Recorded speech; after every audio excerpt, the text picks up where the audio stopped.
দেশবাসী প্রবাসী ভাইয়ার কাছে অনুরোধ করে কইতেছি আমি, আপনারা কিছু সাহায্য করেন, আমরা চলতে পারি না।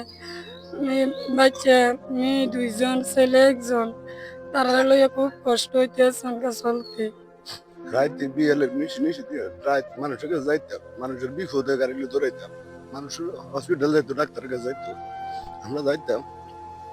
কিন্তু এগুলো আমরা রিজিক আমগো সোর সামনে কাটি নিয়েছি কি আমরা ঘুমো বুঝতে না কি জানি করছে ঘরের মধ্যে। আমরা দুইটা মানুষ ছিলাম, আঙ্গুল সোর সামনে গাড়িটি কাটি নিয়েছি, অনেক মানুষ দেখছে, তারা বুঝতে পারে না গাড়িটি কিভাবে নেয়। দুঃখের বিষয়, এই গ্রামে অনেক মানুষ অসুস্থ হয়ে যায়, আমরা তা করে হসপিটাল নিয়ে ভর্তি করি। রাত্রে মানুষ এটাই ভাবছে যে তাকে গাড়িটি এইভাবে যাইতেছে, হয়তো কারো না কারো রোগী নিব, কিন্তু সামনে দিয়ে গাড়িগুলো অনেকের সামনে দিয়ে গাড়িটি নিয়েছে, মানুষ বুঝতে পারে না।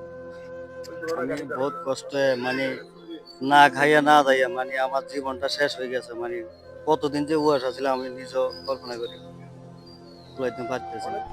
বহুত কষ্ট হয়ে গেছে। তোমরা যে এই গাড়িগুলো হারাইছে, গতকালকে যে সিএনজি দুইটা হারাইছে, তোমরা কি থানার মধ্যে এই বিষয়ে কোনো অভিযোগ দিছো?